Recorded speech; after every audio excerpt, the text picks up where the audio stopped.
Welcome to the Invest Like a Boss podcast. I'm Sam Marks. And I'm Johnny FD. We're self-made entrepreneurs who invest our own money and use modern technology to invest like a boss. Join us each week for exclusive interviews with our network of modern investors, business owners, and multimillionaires to discover new ways to invest our hard-earned cash. Hey guys, it's Johnny, and welcome to episode 54 of the Invest Like a Boss podcast. Back here, Sam Marks.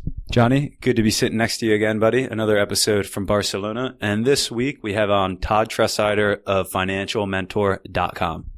Yeah, his slogan is invest smart, build wealth, retire early, and live free. And I think that is what we are all about, right? Yeah, definitely. I recently heard a new term called FIRE, and it's, what does it stand for? It stands for financial independence and retire early. And that's what Todd is all about. That's what we're all about. And of course, a whole generation of people trying to achieve that goal and that end. And Todd wrote an article called How Anyone Can Retire in 10 Years or Less, which is a mathematical model based on that exact science. So, and the other thing that really stuck out from kind of what he teaches is instead of having the spend less, save more model that most financial bloggers or financial gurus preach, he advocates being the millionaire next door, enjoying your life, maybe not, splurging and wasting it, but making more money and losing less of it. And that way you can retire early and still enjoy a good life. Yeah, definitely. And Todd's done a ton in finance. He's a published author. He retired at 35. He's run a hedge fund. I think we can ask him just about any question in finance. He's going to have a good answer. So I'm excited to get him on the show. Let's do it. Here's Todd. Ladies and gentlemen, welcome back. Todd, welcome to the show. Thanks, Sam. Thanks for having me on the show. Man, Todd, since you verbally confirmed to coming on the show, I have seen your name everywhere in cyberspace. I feel like I'm almost being retargeted by financial mentor content, but it's not. It's just you're quoted in so many different places in the financial world. I think I was reading up one today that your name popped up in Investopedia. So this is going to be a lot of fun. And, it's just really good to have you on the show. Appreciate it. Oh, thanks. I had no idea I was showing up that much, but I'm glad to hear it. This gets bigger and bigger in the blogosphere, I suppose. And, going back into some of your background and stuff, you've done so many different things in finance. I'll just name a few of them that I've personally seen. I know that you created a lot of your own wealth and became successful through investing and retired at the age of 35. I know you've managed a hedge fund. You're a published author of at least 5 books that I can see. And on top of that, you teach people strategies in investing in an early retirement and have won a ton of awards on your blog. So maybe the most difficult question I can think of first is you've had so much success in this, and through reading through a lot of your material, it seems like a lot of this stuff is just following a path. Do you think that, anyone comes to you for coaching and help on this stuff that you can help them to become wealthy and achieve an early retirement? Or is there just a lot more in the details? Well, the fact that people pay me for coaching is sort of a self-selection process. So I haven't had anybody that I failed with. So in terms of the coaching background, I would say, yeah, so far everybody that's come to me, I've been able to work with. But I don't think I can generalize it to say I could work with everybody. I think that'd be disingenuous. Mm-hmm. I think really there's a cutoff. If you have to be above abject poverty, right? Mm-hmm. You've got to be in a point where you can actually start saving and you can start building wealth and you have some skill and some intelligence and background. So, as long as we're not dealing with psychopaths, we're not dealing with people in abject poverty. I'm talking more the extremes. The answer is yeah. So pretty much anybody listening to your podcast, I think the answer would be yeah. Wonderful. And I think maybe going into the second hardest question I could think of, and I promise they'll get easier from here, but why do you think so many people have problems creating wealth? If a lot of it comes down to ingredients and the ability just to learn and progress, why do you think people have so much trouble, or so few people actually achieve a level of significant wealth? Lack of clarity. Mm-hmm. So in other words, like you said, it's not that hard to do. Most people, again, if you're above abject poverty, most people have enough money passing through their hands in their lifetime to achieve whatever financial goals they want. As long as you're not trying to get rich in 3 years or something, mm-hmm. right? As long as your goals are reasonable, most people have the ability to do it, but they lack clarity in how to do it. They lack the knowledge of the exact systems. They don't understand like how you connect your daily life activities to your personal finances to produce the outcome. So they don't understand the process orientation involved in it. They don't have the principles, the knowledge. So it really comes down to an awareness thing, awareness of connecting the goal, the focus on long-term versus short-term outcome. A lot of people, they're just focused on the here and now, the day, and they don't have like a longer-term perspective in how today's small decisions impact and compound into something very material and significant 10, 20, 30 years from now.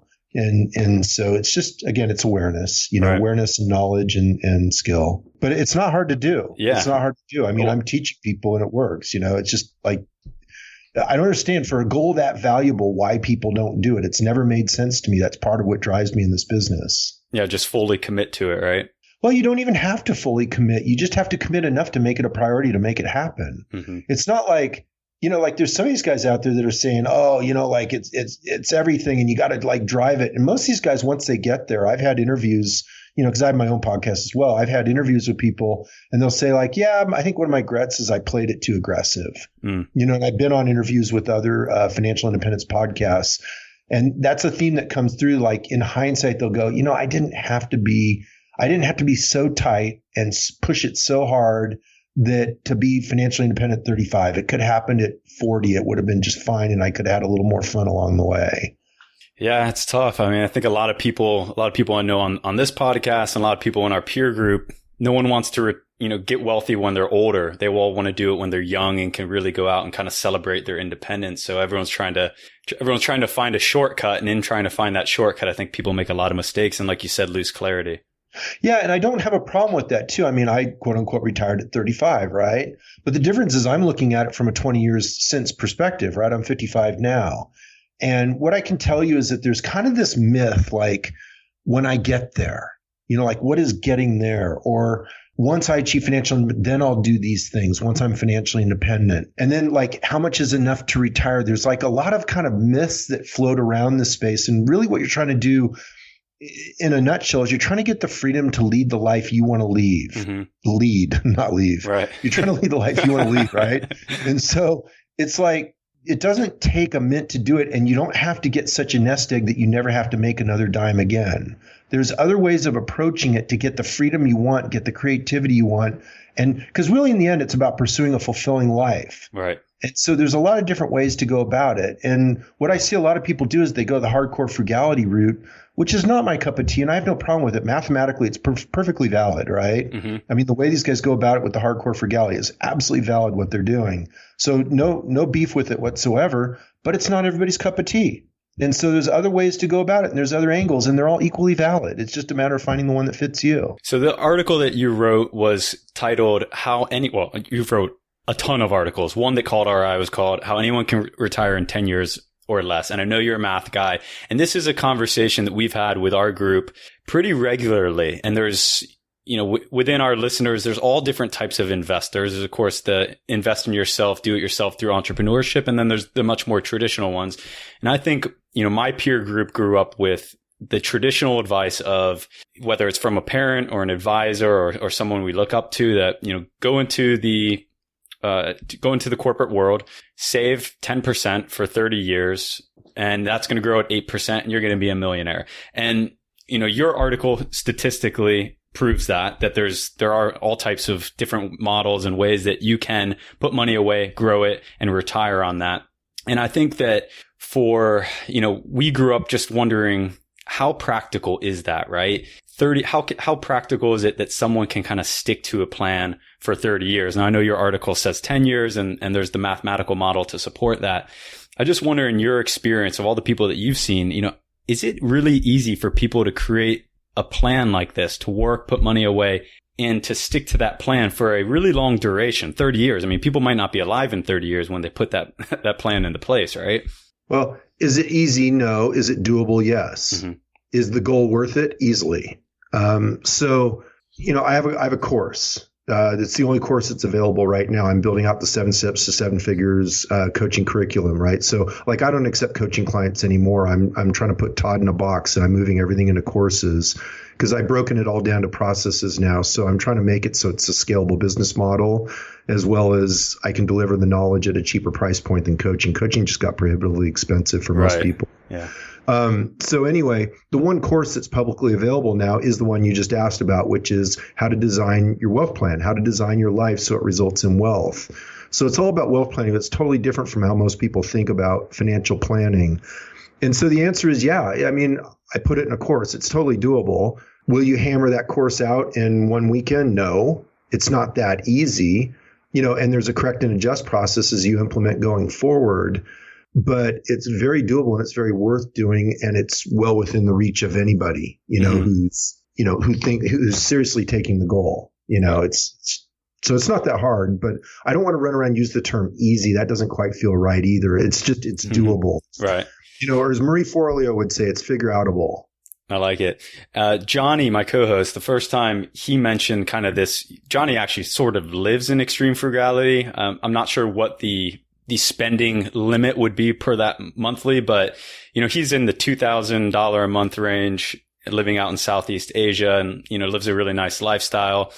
And so when you achieved your financial success and retired at 35, you didn't do it necessarily through frugality, right? You took the opposite approach, which was to increase your income to a level where you could still live a nice lifestyle, but still put significant money away each month. Yeah. So let's take that article you mentioned, how anyone can retire in 10 years or less, right? In a nutshell, what it says is there's a direct relationship between your percentage savings. And this is using the traditional model, by the way. There's, I teach different models, right? So this is only referring to the traditional model. There's also an advanced model using other asset classes. But using traditional asset classes, conventional asset allocation portfolio or a stock portfolio, you can retire in 10 years or less. And what it does is it shows the relationship between your percentage savings of your income.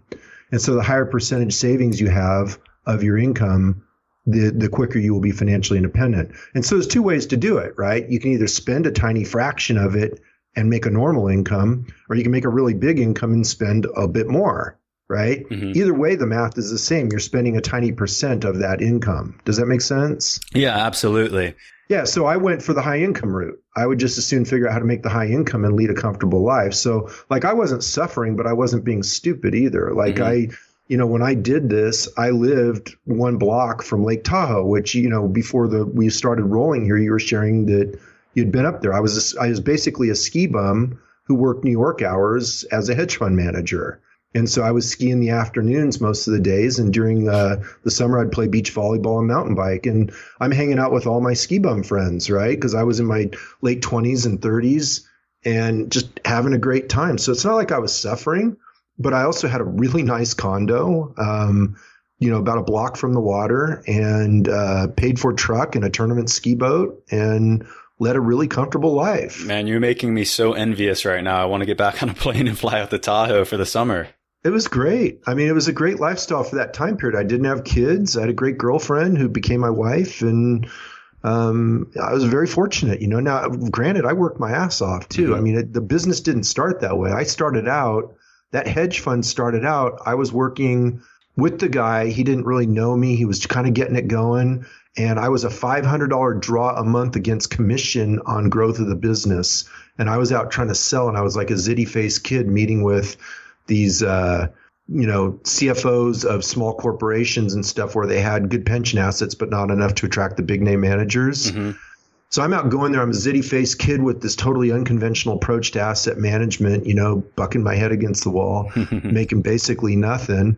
And, eventually I became so valuable, we realized I should be doing the research work. I've got a really quantitative kind of engineering mind, which you'll probably hear come through the interview. And so we pretty quickly found out that my gift was in the research side and in the portfolio management side. And so we switched roles. And as soon as we did that, the business took off. We put the gray-haired guy out front, and we put kind of the avant-garde kid that nobody would believe was really that good, put me in the back room.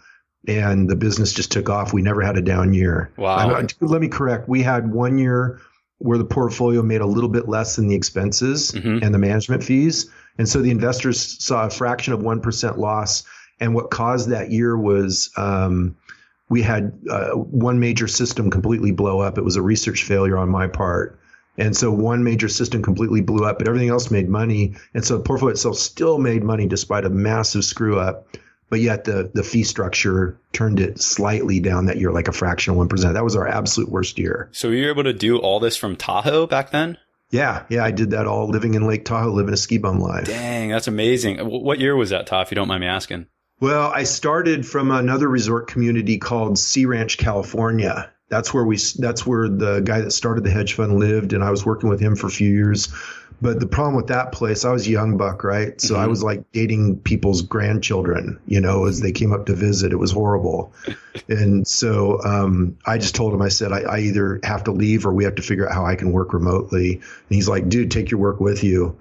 And so I went down to Los Angeles and went wild down there for a few years because I'd gone to UCLA before. Mm-hmm. And so had a great time down in LA for a couple of years and then just said, it's kind of a funny story, but basically one day I just turned to my girlfriend and she was like going nuts on me in a traffic jam in LA, just classic scene, right? Yep, classic. And I just turned to her and I said, I'm moving. Like out of nowhere. Going back to Tahoe. And she goes, what do you mean you're moving? Like this, she was just screaming and like all upset about life in LA and everything. And I just literally said, I'm moving. Like I just made up my mind right there on the spot. And she said, where? And I go, Lake Tahoe. She goes, when? Next weekend.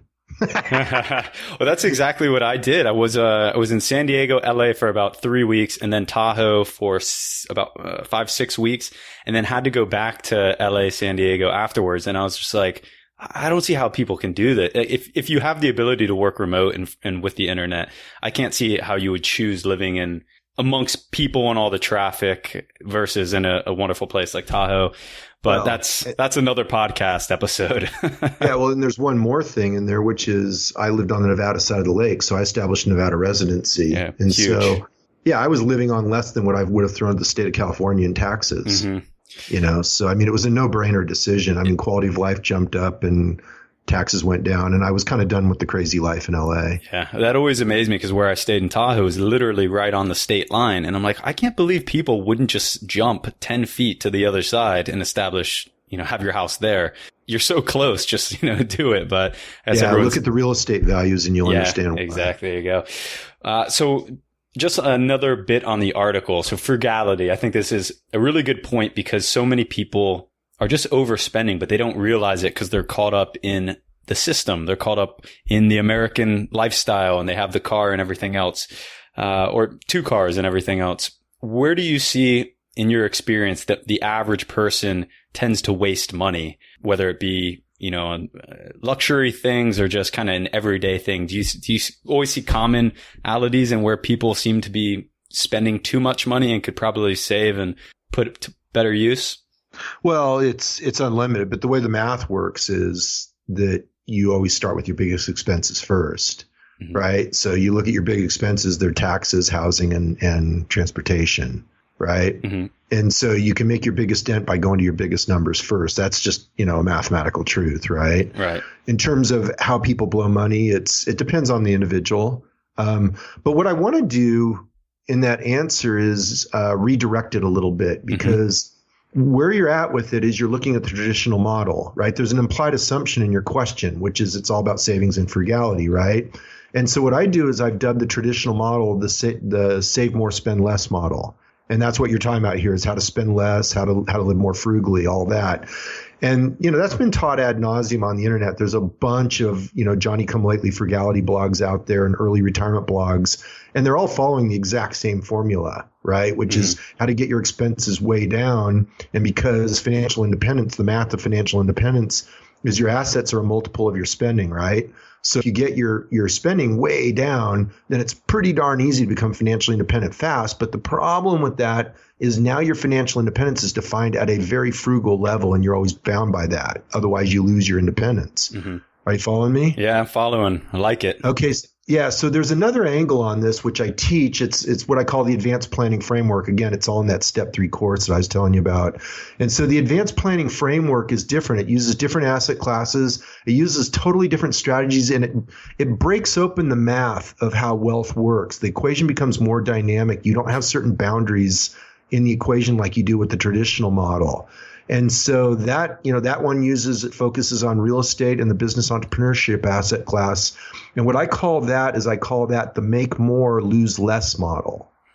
Okay. So as contrasted with the spend less, save more, this is the make more, lose less model. Okay. And it's built on an entirely different set of mathematics about how you achieve wealth and financial independence. So anyway, where I come from that's unique in my message is I don't have a big right wrong. Like, if a guy wants to go out, live in Thailand and be single forever and keep his expenses down to $2,000 a month or $1,500 a month or whatever the number is, and define that as freedom, then great, more power to you, right? Mm-hmm. It's not my cup of tea. And for people that's not exactly fits their life, there are other models. And I just want to make sure that that's clear to everybody listening. Yeah, wonderful. I was told once by a really successful guy that had lived all different types of lifestyles, from the single bachelor to the married with kids.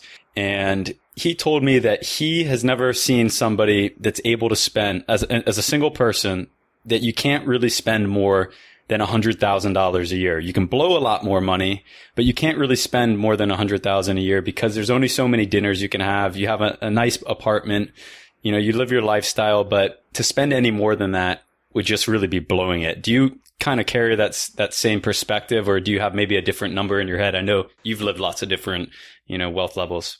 Yeah, if you're defining it as a single male and your goal is, freedom and independence, yeah, that would be an incredibly frivolous number actually in my book. Mm-hmm. Again, I don't have lavish needs. I never have, right? That was why I remember when I was making really good money in the hedge fund living in Tahoe and I was saving most of it. I'm talking most of it, like 70, 80%, right? Mm-hmm. And I remember my mom taking me to task. I've told this story before. She's, why don't you go get yourself a Corvette? Because I have like a 4-wheel drive truck. What else are you going to have when you live in Tahoe? A 4-wheel drive Toyota truck. It's perfect. Subaru. Right? Yeah, why would I want anything else but a Subaru or a 4-wheel drive Toyota truck? They're the perfect car. And she wanted me to get like a Corvette. I'm like, I don't want it, Mom.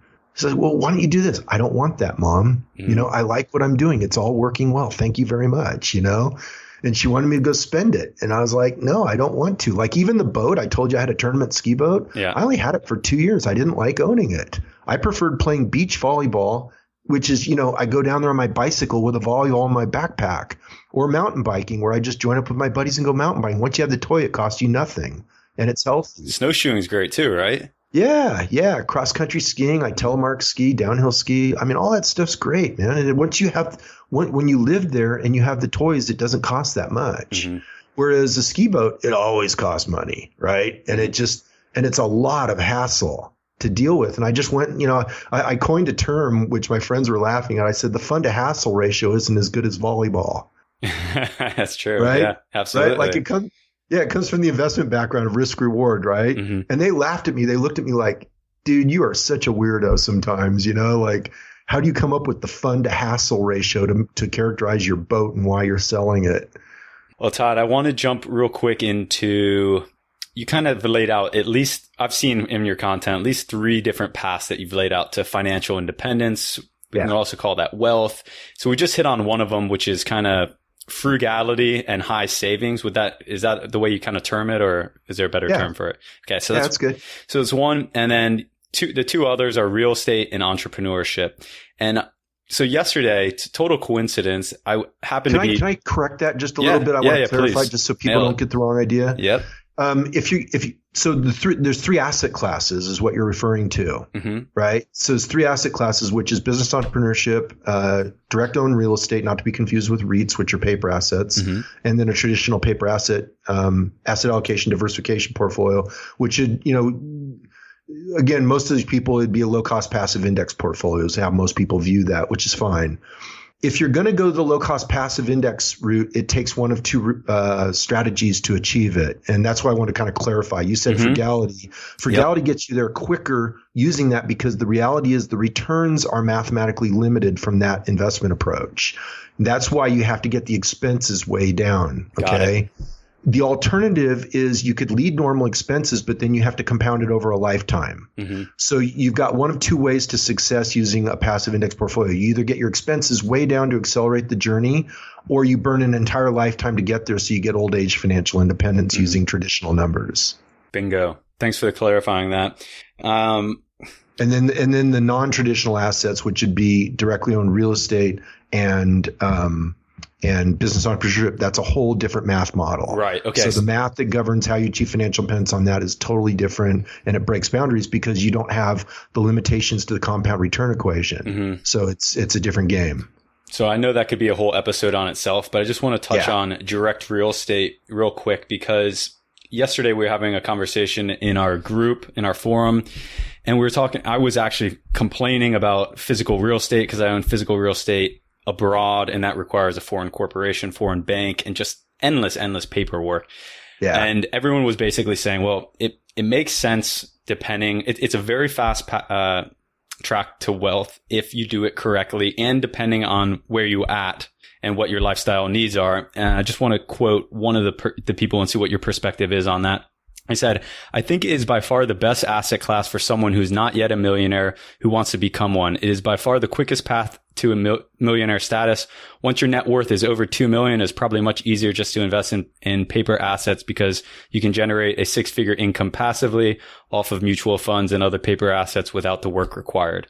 Just wanted to get your thoughts on that. Obviously, you believe in physical real estate as a way to wealth and financial independence. Well, okay, so there's a lot of subtleties in here. Mm-hmm. First of all, let me clarify. So you said that you were dealing with foreign real estate and you had all the different rules and bank accounts and all the crap you were dealing with, right? That's correct, yeah. Okay, so are you talking about domestically owned real estate? And the question, there were several things in there. First, you started with foreign real estate, and then you mixed it in with different strategies for different levels of wealth. So I'm just trying to clarify what is the actual question. I think my question is where, okay, we have all types of groups, all different types of people that are listening and wondering, okay, I want to get wealthy and financial independence in 10 years, not a terribly unreasonable timeline. And they're wondering what steps to take. Should we start with, frugality and saving? Should we start with real estate? Should we start with entrepreneurship? Naturally, not everybody's an entrepreneur. Maybe they can be pushed into it. Okay, so let me answer. That depends on the individual, their goals, their skills, the resources they bring to the equation, as well as the market environment that they're in. Okay, so let me give you an example. Let's say you've got a guy who's 50 years old and has never saved a dime, or has almost no savings to show for it, and he's had a nice 6-figure income his whole life. Mm-hmm. If you think this guy's suddenly going to flip on a dime and save his way to wealth in 10 years, you're kidding yourself. Mm-hmm. Right? There's too many personal issues involved to make the flip that quick unless he has a sudden epiphany in his life about what's going on. Right? So he's not going to save his way to wealth or get suddenly frugal and pull it off in 10 years. Okay. Mm-hmm. So he's going to need the alternative asset classes. Let's take another one. Let's say you've got a guy going hardcore frugality and he thinks he's going to be able to apply the 4% rule over the next 15, 20 years. He's got another thing coming because the market environment we're in as we record this, which is April of 2017, you're in the top, 3 or 4% of historical valuations for the stock market, and you're in the lowest recorded interest rate in the lowest interest rates in all of recorded history. Mm-hmm. And the amount of your safe withdrawal rate is a function of market valuations and interest rates. And so if you run a correlation study on that, which Wade Pfau has done, PFAU, you'll see that the safe withdrawal rate is probably below what most people are calculating. So the point in that is that's a market environment you're facing for a given asset class and a given investment strategy, mm-hmm. right? And so tying that back in, let's say that you're really attached to, and I have no idea what the market conditions are in Buenos Aires. I'm just pulling that out of the top of my head, right? Mm-hmm. Let's say that you really enjoy living in Buenos Aires and the real estate values are just ridiculous, right? Like ridiculously good because there's a downturn there. I'm making all this up. I have no idea what reality is. And so you'd love to own oceanfront condominiums there for, 20,000 US a piece that rent for $1,000 a month. Again, nonsense numbers, but you get where I'm going. Right. In a situation like that, you might be able to retire using foreign real estate and deal with the hassle of that ownership in a very short time on very low dollars because the market environment is allowing that for that asset class. So what I'm trying to communicate is this is a function of your goals. That's why if guys throw simple answers at you, they're doing a disservice because there's an inherent complexity. Albert Einstein gave a great quote. He said, make things as simple as possible, but no simpler. Yeah. There's an inherent complexity of the equation when you truly understand how all these puzzle pieces fit together. And so you've got to fit the individual circumstances, their goals, their resources, their skills, their interests. You got to fit that to the asset classes. There's specific characteristics to each asset class that are true, right? And they're undeniable. And so you've got to get the characteristics of the asset class and the market environment in which you're investing, and you've got to fit those puzzle pieces together so they make sense. I guess that's what's fun and keeps it interesting is it's not cookie cutter, that every single person has different circumstances and needs a different solution, correct? Yeah, well, that's what makes it fun for me, right? Like, Yeah. I mean, I love this stuff. To me, this is like real life Monopoly, but with real results. You know, it's like a kid playing Monopoly, and it changes people's lives when they see how this stuff fits together. It's huge. I love it. And I love the math and statistics that you apply. But it's something that we don't hear enough about, and it's, you know, numbers don't lie. So it's good to know that a lot of the stuff that you do is based on numbers and models. Oh, yeah. Everything I teach is based on the science of finance, but then applied to the reality of humans and how they work, because we're not computers, right? So like if you look at my 7 Steps to 7 Figures curriculum, you'll see that each step, they're paired. They're paired with the finance side and the personal side. So like step 1 is your financial foundation, right? Which is all the basic stuff that you hear about from personal financial planning. That's all in one step. The flip side of that is your personal foundation, which is your habits and attitudes that govern whether you're creating wealth day to day or not, right? Because there's certain habits and attitudes that lead to financial independence, and there's certain habits and attitudes that destroy it. And so those two are paired, the personal foundation, the financial foundation. And then like step 3, the one I said is publicly available now, that one is all about your wealth plan, right? How to design your life to result in wealth, and how to do all this engineering I'm talking about in this interview. That's all covered in that course, right? And so that's paired with step 4, which is the personal side, which is now you got your wealth plan. How do you take massive action on that wealth plan? How do you produce massive results? Because as soon as you get the plan and you go out and you implement it, all kinds of personal crap will come up. And so you've got to have the skills to break through that. That's what step 4 is.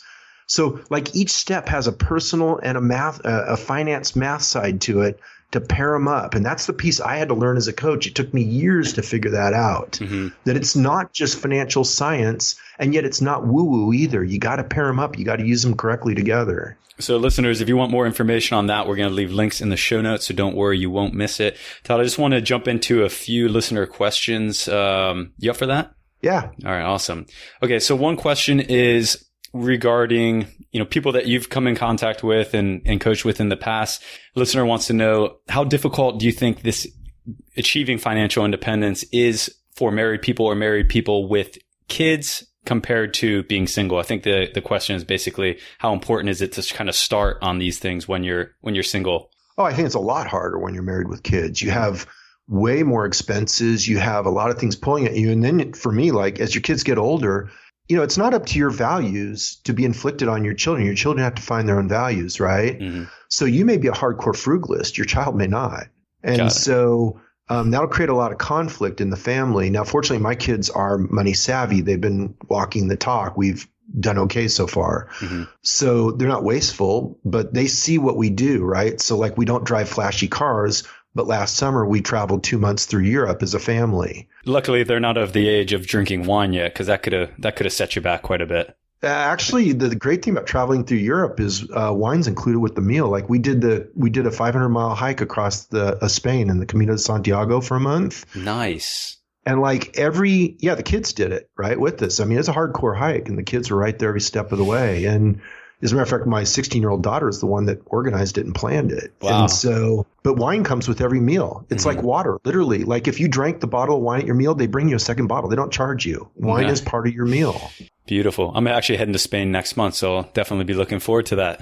Yeah, look up the Camino de Santiago. At least hike a part of it. Well, we'll do. Definitely. Yeah, it's really cool. Sorry, I didn't mean to set you off track there. You were talking about your family going to Europe for 2 months. Well, what I'm saying is that it's definitely harder with a family. No question about it. You're going to have a lot more expenses, a lot more going on. And, you know, if you have hardcore frugal values as a single person, it's only you. If you want to do without stuff, and you want to lead your life in a certain way, and you want to spend more time saving money than earning it, right? Which is kind of what hardcore frugalists do, right? They completely design their lives to save money. So they put as much effort into saving as they do into what it would take just to make it in the first place. Yeah.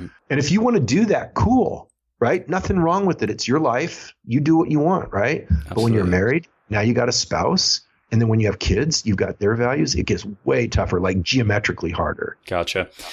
This is two different questions, but they're sort of in the same class, so I'll just ask them together. One listener wants to know, would you ever recommend robo-advisors like Wealthfront or Betterment to people that you're coaching? And the other question was similar. It was on real estate crowdfunding. Do you believe in those as a platform for investing? Let's take them one at a time. Okay. So I don't disrecommend robo-advisors, and I don't recommend them. Let me explain why. The good thing about robo-advisors, if you pick the right one, because they have different fee structures, is you're honoring something that's a mathematical truth, which is you want to get diversification at low or no cost, right? So you're trying to you want to control your fee structure. Vanguard got that totally right, and that was the basis for Vanguard's success is, fees matter. They matter a whole lot. All research supports that. Okay. So that's the positive of robo-advisors. Now, where I take a disagreement with that whole approach, though, is I don't believe in investing done right as passive. Mathematically, it works. It does have a positive expectancy, which is the criteria for whether it's a valid strategy or not. It has to have a positive mathematical expectancy, right? And so it's a valid investment strategy, but I would say it's not an efficient path to the goal. There are other ways of going about it that are more efficient. And so for that reason, the problem with robo-advisors, they don't have a risk management component that I would find acceptable. I personally cannot, if you're going to be a passive investor on a diversified portfolio of stocks and bonds, you've got to be willing to incur a 50% drawdown at some point, particularly from periods like now where we're at high market valuations and low interest rates. And frankly, I'm just not willing to do that. That's just too devastating to the portfolio. So I'm not a passive investor. I've been very clear about that in other interviews. And so for that reason, I wouldn't be pushing for that, but that doesn't make it wrong. Okay. Gotcha. It may fit for other people. And it's certainly a good starting point. It allows you to focus on your personal finances, your savings rate, maybe working on other asset classes and doing that in the background. Or, there are some advantages to it. So it can be workable. Cool. So that was a long-winded answer, but I'm trying to point out that it depends on the situation. Beautiful. Okay. Yeah. Okay. And the second part of that question was real estate crowdfunding. Are you a believer or a promoter of these types of vehicles for? Well, first of all, I'm not a promoter of them at all. Okay. Right. I can't go wipe out an entire area of investment. I will say this, that I would beware of any methodology that tries to make real estate easy for you. A lot of people, they quote unquote want real estate, but they don't want the hassles of owning real estate. Like me. Yeah. Direct ownership. Right. So they're always looking for solutions, right? So it could be crowdfunding. It could be syndication. My experience is more on the syndication side than the crowdfunding. If you can find somebody that's a legitimate syndicator that is adding value in excess of cost, then fine. The problem I've seen is most of the syndicators are not doing that. They're just trying to leverage up other people's money on marginal deals. Yeah. So you've got to know what you're doing. You've got to know enough to know what's a good deal and what's not. It's not simple enough just to hand your money over passively.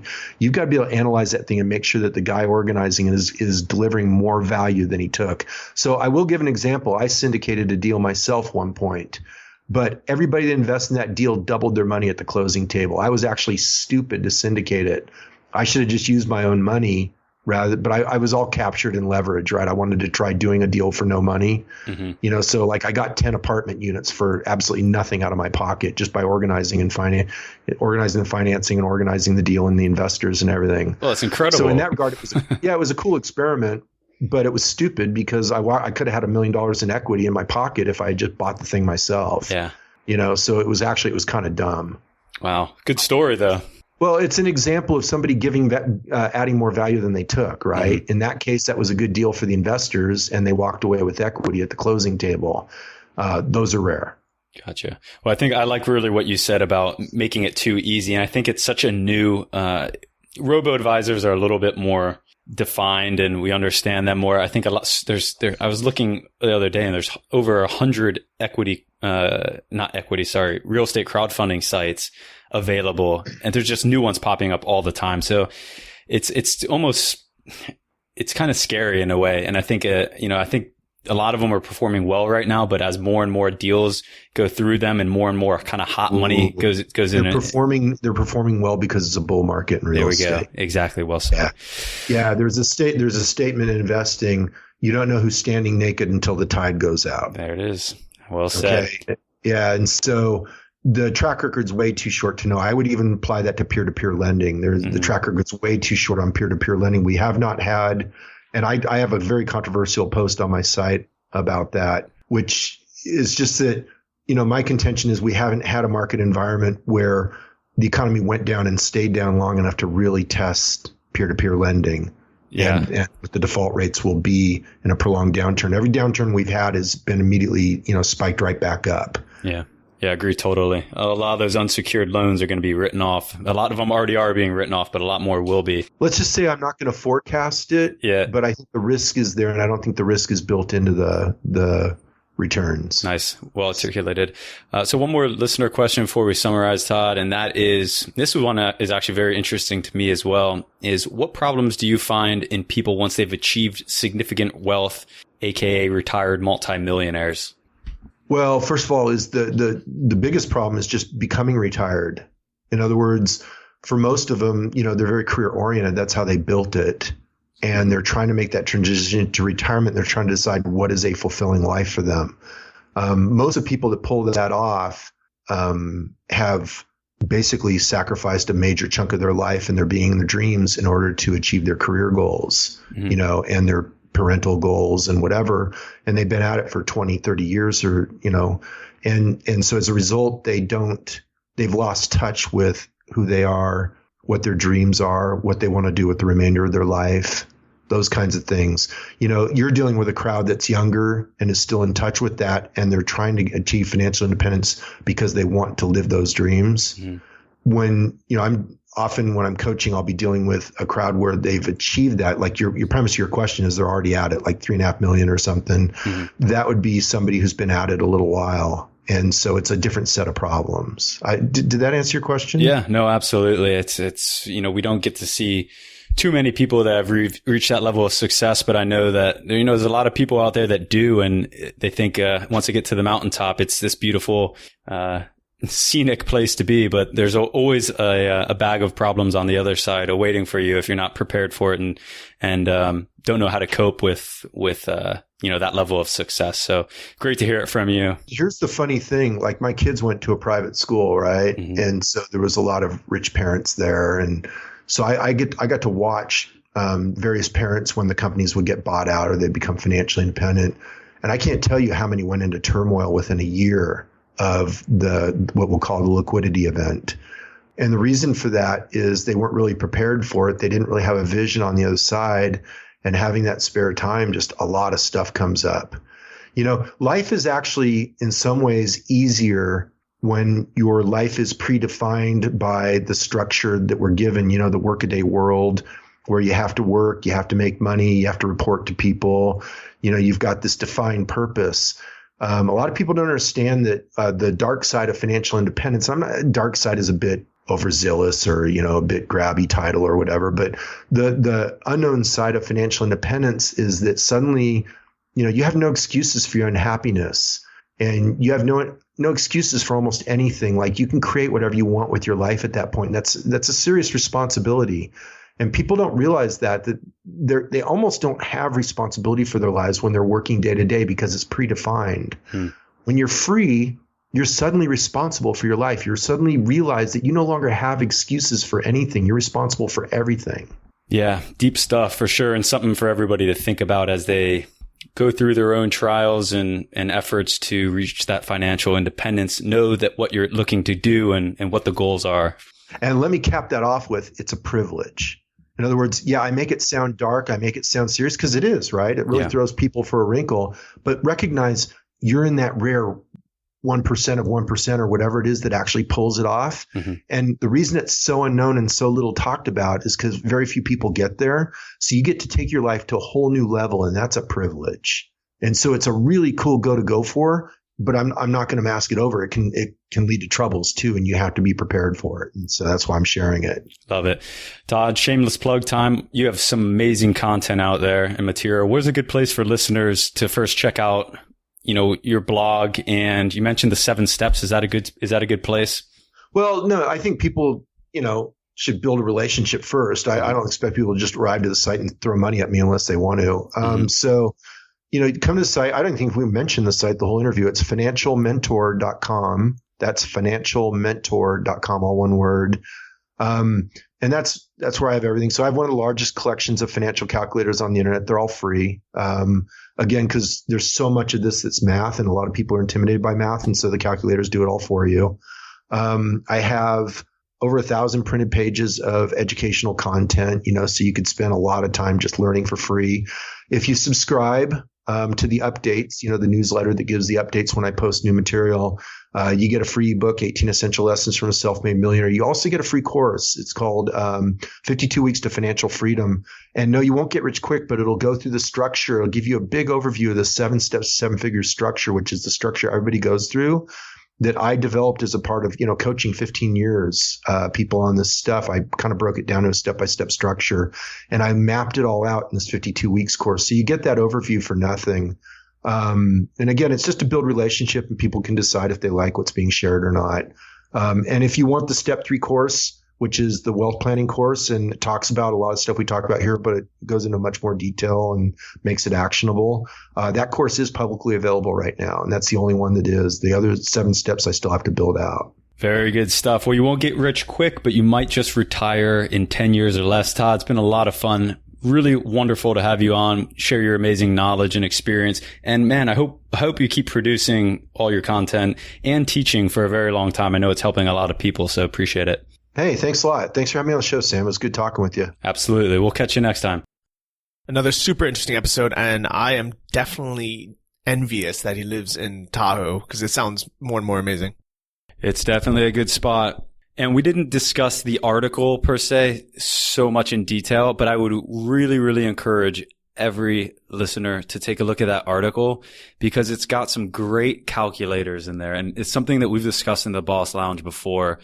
Is there a mathematical model to retire? How much do you have to save? How much can you spend?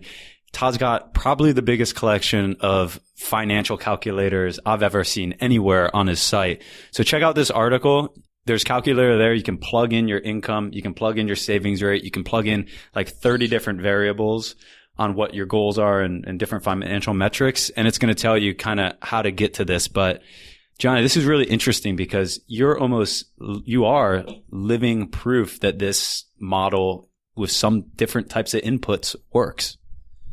Yeah, definitely. So if you guys aren't familiar with the model or the blog article, it's called How Anyone Can Retire in 10 Years or Less.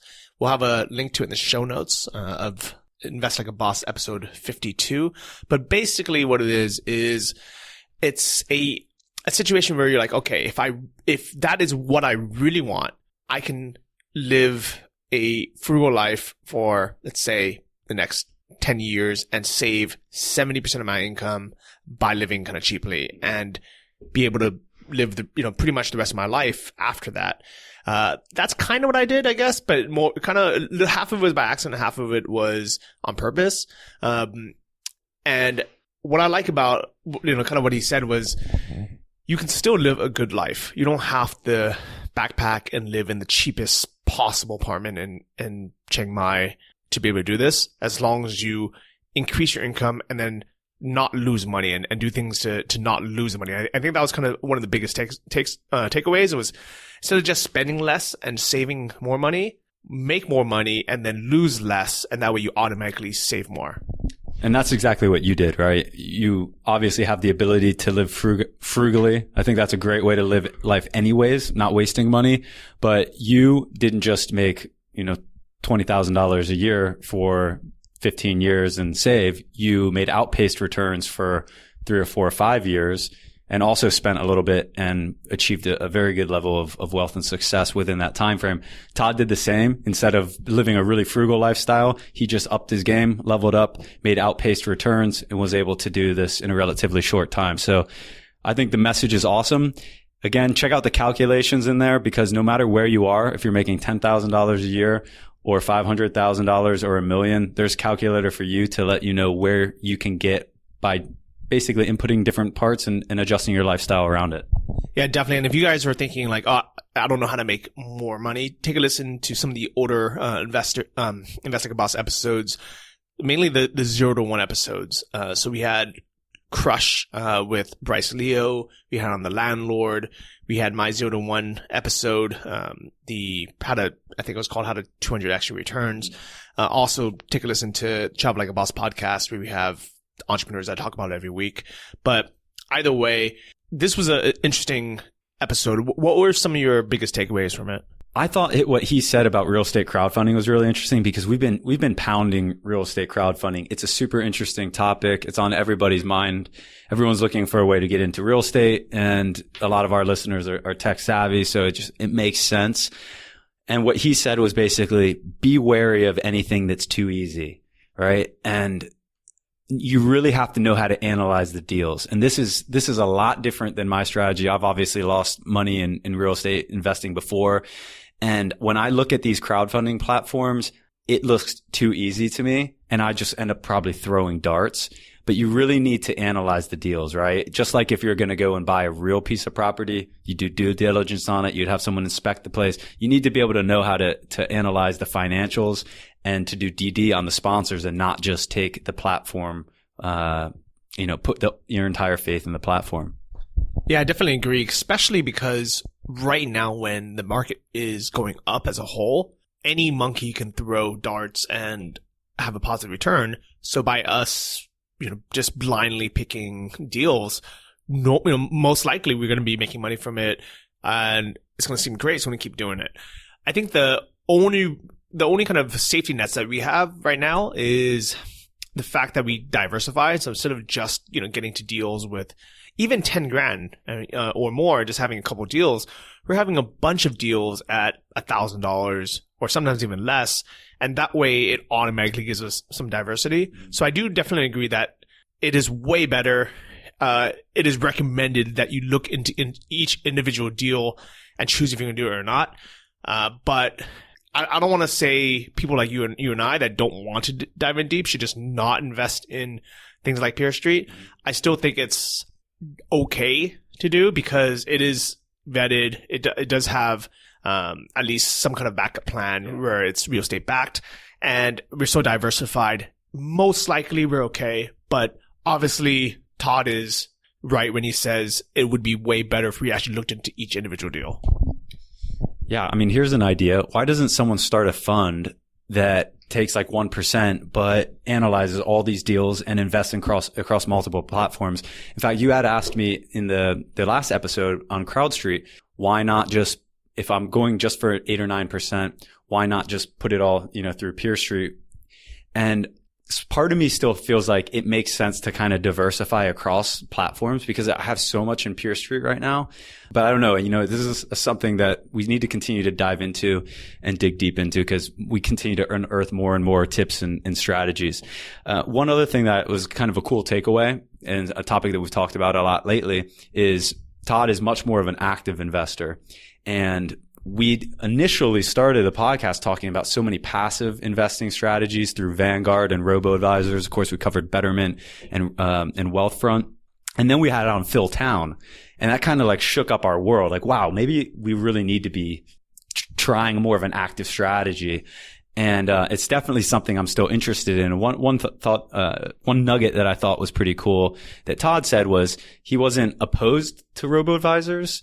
If you're going to put your money in Robo-advisors for the long term, you have to be prepared to take a 50% drawdown at some point, which is true. And that's obviously very devastating. But one of the great things about Robo-advisors for people like you and I that are very busy with other initiatives that we're working on is that it frees up bandwidth.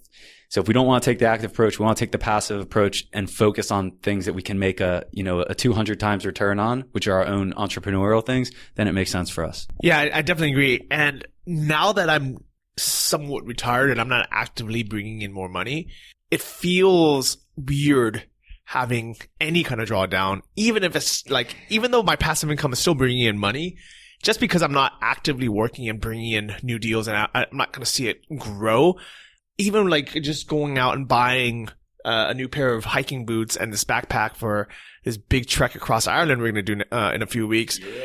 I was thinking like, I need to get the best value ones. I don't want to spend too much. And I was literally like, looking at the difference between a few, euros, like €5 here, $5, $6 here and there, because I'm like, nope, I got to save some money. And it just doesn't feel good to ever see money go down. It never feels good to see money go down. I don't care what wealth level you're at. If you're worth $100 million and your wealth level is going down, you feel like you're a depreciating stock. You feel like your value in the world is going down. And I've heard that from people of all wealth levels. I certainly feel that. I know you feel that. I mean, you're basically like a baby boomer, like going into a retirement home and like you're full on retirement, and, it's just, it's a funny thing, like money and psychology. And that's another thing that we've talked about. But yeah, I'm interested to get more of your take as you proceed. I mean, you're technically retired. I know we're going to do an episode on retirement pretty soon. We'll cover this stuff in more detail, but, I know being around you and you being around me a lot the last week, like just seeing our different lifestyles, you seem a lot more retired than me. Like I feel like I'm totally a slave to work and stuff still. But you're running around with a happy face everywhere. But for another episode to dive in deep. Yeah, definitely. And I mean, it's a good life, I recommend trying out retirement for anybody, just to see if you don't like it. I have a feeling that I'll do this for a few months and most likely I'll be like, okay, that was cool. Let me get back to work. But I guess we'll find out, right? Yeah. We'll find out. Definitely. And for all those that are on their way to success and wealth, we wish you luck. One other last bit, just as a takeaway from the episode, success is a beautiful thing, but if you're not prepared for it and you get there, there can be a dark side to it. And Todd mentioned that in that episode. That's been mentioned in previous episodes. I know we have a couple episodes lined up that are more on that topic. So of course, on this podcast, we want to focus on building wealth and creating success for ourselves. But there can be a dark side if you don't plan for it. So you need to have goals of why you want to get to that level and what you're going to do once you get to that level. Yeah, I definitely agree. And the other big takeaway that I got from Todd that I really liked was his fun to hassle ratio, where I actually think of it all the time as well. I actually kind of think of it as like the awesome to annoying ratio, where even like, with countries or cities I'm in, for example, when I was in Bali, it was awesome. It was beautiful, lots of cool things to do, good weather, beautiful sights, decent food, surfing, all this stuff. But the annoying things on it, like the difficulty of getting money out of the ATM, the high likelihood of getting scammed there, having your credit card swiped, not being able to get around because they banned Uber, and just all these kind of negative things like infrastructure, that outweighed the awesome factor. Yeah. Versus places like Chiang Mai, it's pretty awesome, but it's not, it's not 10 out of 10 awesome because there's no beach. And so, let's say it's like a 8 out of 10, but the annoying ratio is very low. There's almost no downsides to Chiang Mai because good infrastructure, good to get around. So to me, that kind of out tips it. And I think of this with almost kind of everything I do in life. It's a good way to look at it. I don't think there's any place in the world that's perfect. I know we're still hunting for one. Barcelona's pretty darn good, but we're going to have to learn some Spanish, my man. We'll figure it out. So hasta luego, everyone. Gracias for listening. And thank you to everyone who's taken the time to leave these amazing 5-star reviews of the podcast. You guys are the reason why we are able to do this each and every week with more and more guests. So big thank you. If you haven't done it yet, please open the iTunes app, or go to the iTunes store, search for Invest Like a Boss, click on review, and leave a 5-star review. This week, we'd like to thank Rasha Krasha. She says, 5 stars, this is real. Love listening to the conversation style, and the broader range of investing opportunities, plus just how many ways there are to make good money. Plus, they bring it back to the basics that one applies to whatever niche you are going to focus on. Thank you both for the information. Thank you, Rasha Krasha. Thank you, Rasha Krasha, and everybody else that left a review this week. So if you want to enter to win a Amazon gift card for leaving a review, just send a screenshot of the review you leave to our email, just go to investlikeaboss.com and click on bonus, and instructions will be there. And we'll see all of you guys next week. Hasta luego. Adios. Thanks for listening to the Invest Like a Boss podcast. Join our mailing list at investlikeaboss.com to get exclusive access to our insider investment portfolios and our private members forum. If you enjoyed this episode, please subscribe on iTunes or your favorite podcast app. Tell your friends and leave us a review in the iTunes store. It helps more than you know. See you guys next week.